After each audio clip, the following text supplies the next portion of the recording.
We are live on YouTube. Okay, welcome everyone. Today is Isle Palms Special Council meeting. Today is Friday, March the 12th at 1 p.m. This is a virtual meeting due to the COVID-19. Everybody can watch us live on YouTube, as we all know well by now. But I'd like to call this meeting to order and acknowledge both the press and the public were duly notified in accordance with the Freedom of Information Act. The purpose of today's meeting is to talk about the Emergency Ordinance 2021-03, an ordinance to amend and extend the city's COVID-19 response protocols.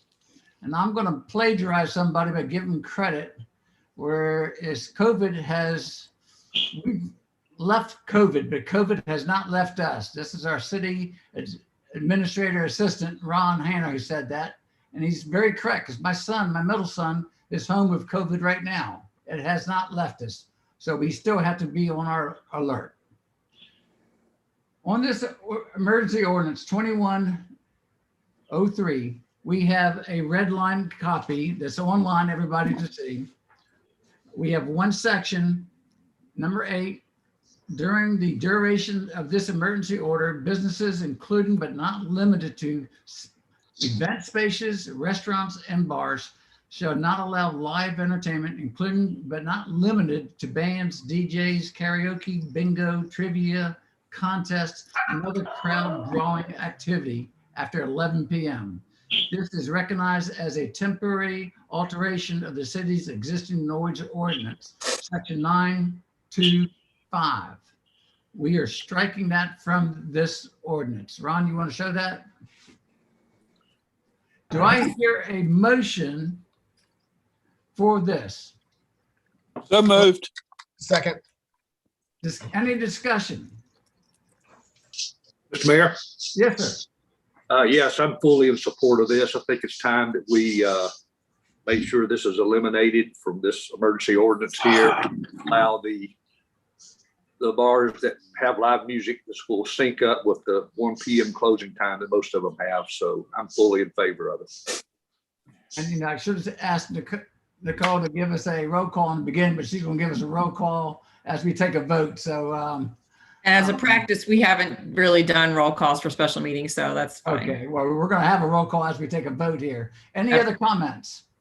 Yes, sir, Philip. Hey, Mr. Mayor, real quick. So if the governor came out over the weekend or first part of next week and removed the mask ordinance, I guess we would have to, would we have to have another special meeting to remove that? Or could we change our language in here to just coordinate with the government, kind of like Folly Beach has done? Philip, it's a good question. I mean, Ron reached out, looked at all the surrounding communities. Folly Beach requires mask indoors. Sullivan's Island requires mask indoors through April 12th. Mount Pleasant requires mask in public areas extended through April 15th.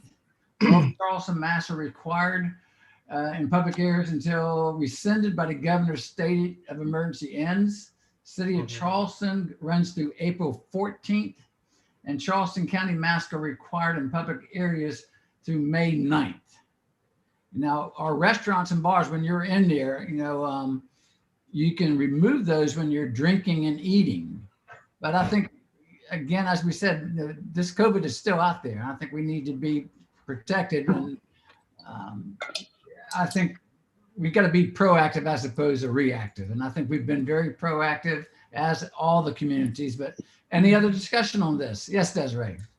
And then Ron. Yes, I just wanted to clarify, the governor's last executive order did remove the face mask requirement. However, that executive order also included a section that provides no preemption on face coverings. Therefore, local municipalities may have local ordinances requiring the use of face coverings and face masks inside restaurants or indoor establishments, or any type of face mask requirement. The one that we currently have that was extended on March the 6th does require the use of face masks by employees and patrons inside food and service establishments. Therefore, that would be valid for the next 60 days unless rescinded by City Council. Councilmember Buchanan, did you have a statement? Yeah, well, the only question I had is if the governor, and to follow up what Councilman Pounds had said, if the governor comes out and ends his emergency order, does that, I just want to double check, does that basically end ours as well? Or I know the city can have an emergency order, withstanding the state, but I just have a question on that. If he comes out this weekend and says, he's pulling emergency orders, where does that leave us? I'm gonna let our city attorney handle that. Jim? Well, I think that's a good question, Ryan. Just like with all of these executive orders that we've been receiving, it's difficult to answer that question definitively. What we would do, as we've done in the past, is to take a look and parse through the order and then make a decision on how it would impact, if at all, our emergency order. And Desiree's right. I mean, the current order exempts from the preemption a narrowly construed ordinance such as we have right now. So we'd just do it. If he changes it, we'll look at it again and then let you know if anything else needs to be revised.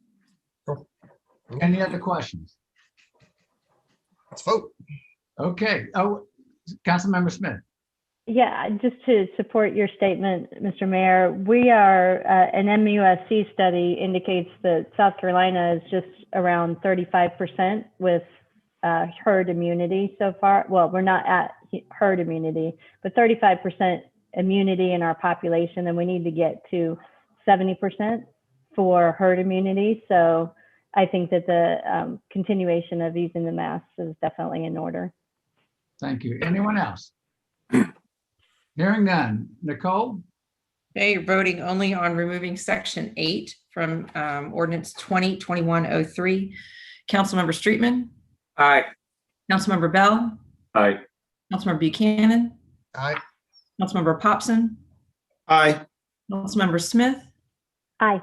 Councilmember Pounds, Aye. Councilmember Moy, Aye. Councilmember Ward, Aye. Mayor Carroll, Aye. all in favor? Thank you very much. Do I hear a motion? To adjourn. Second? No discussion? All in favor? Aye. Good. Have a great weekend. Thank you all everybody for joining in. Bye-bye. Jim, enjoy the mountains.